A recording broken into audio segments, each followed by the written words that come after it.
الحمد لله نحمده ونستعينه ونستغفره ونعوذ بالله السميع العليم من الشيطان الرجيم اما بعد۔ ہم نے اپنی آخری کلاس میں توحید الوہیت کو دیکھا تھا۔ توحید الوہیت کو توحید رب عبادت بھی کہتے ہیں۔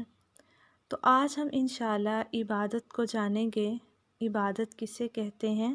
عبادت کا لغوی معنی انتہا درجہ کی عاجزی، انکساری اور غلامی ہے۔ عبادت عبد سے ہے اور عبد کا معنی ہے بندہ، غلام۔ عابد عبادت گزار کو کہتے ہیں اور معبود اسے کہتے ہیں جس کی عبادت کی جائے۔ شرعاً عبادت کی تعریف ان الفاظ میں کی جا سکتی ہے۔ عبادت ایسا جامع لفظ ہے جو ان تمام ظاہری و باطنی اقوال و اعمال پر بولا جاتا ہے جنہیں اللہ تعالیٰ پسند کرتا ہے اور جن سے راضی ہوتا ہے، جیسے نماز، روزہ، زکوٰۃ، بھلی بات کہنا، صلہ رحمی، دعا، ذکر، تلاوت قرآن اور اس جیسی دیگر عبادات۔ عبادت کے بنیادی ارکان ہیں 3۔ اللہ تعالیٰ کی کامل محبت، جیسے کہ اللہ تعالیٰ سورہ البقرہ میں فرماتے ہیں وَالَّذِينَ آمَنُوا أَشَدُّ حُبًّا لِلَّهِ، ایمان والے اللہ تعالیٰ سے محبت میں شدید تر ہیں۔ دوسرے نمبر پہ ہے اللہ تعالیٰ سے کامل امید، سورہ الاسراء 57۔ وَيَرْجُونَ رَحْمَتَهُ، اور وہ سے مراد اہل ایمان، اور وہ اہل ایمان اس کی رحمت کی امید رکھتے ہیں۔ تیسرے نمبر پر ہے اللہ تعالیٰ کا کامل خوف، وَيَخَافُونَ عَذَابَهُ، الاسراء 57۔ اور وہ اہل ایمان اس کے عذاب سے خوف میں رہتے ہیں۔ ان تینوں ارکان کو اللہ تعالیٰ نے سورہ فاتحہ میں بھی اکٹھا کیا ہے۔ الحمد للہ رب العالمین الرحمن الرحیم مالک یوم الدین۔ اس میں پہلی آیت میں محبت کا ذکر ہے کیونکہ اس میں جہانوں کے پروردگار کا ذکر ہے جو بندوں پر انعام و اکرام بھی کرتا ہے، اور بلا شبہ جو انعام کرے اس سے محبت کی جاتی ہے۔ دوسری آیت میں امید کا ذکر ہے کیونکہ جو بھی رحمت و شفقت کے ساتھ متصف ہو اس سے امید کی جاتی ہے۔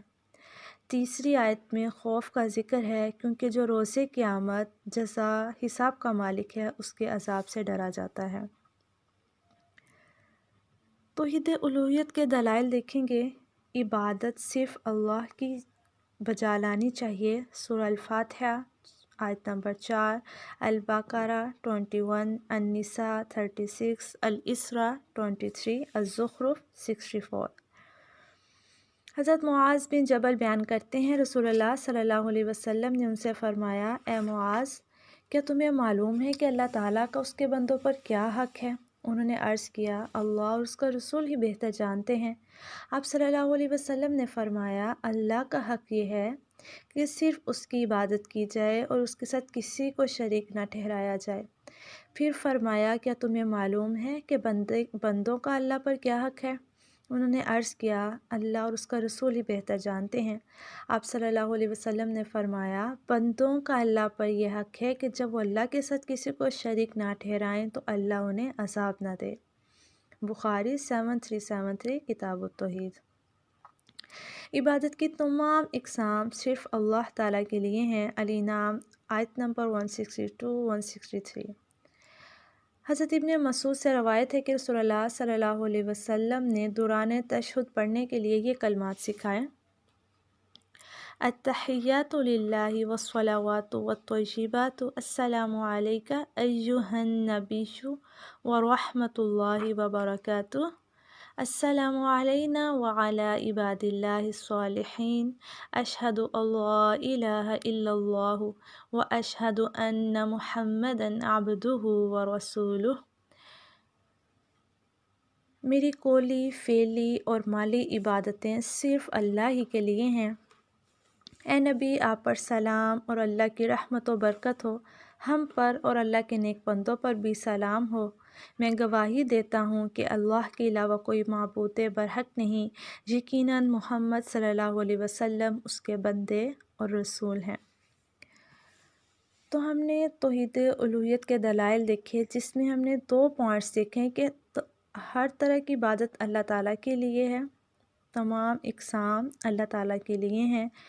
تو ہم اپنی اگلی کلاس میں دیکھیں گے کہ عبادت کی کون کون سی اقسام ہیں انشاءاللہ۔ السلام علیکم ورحمۃ اللہ وبرکاتہ۔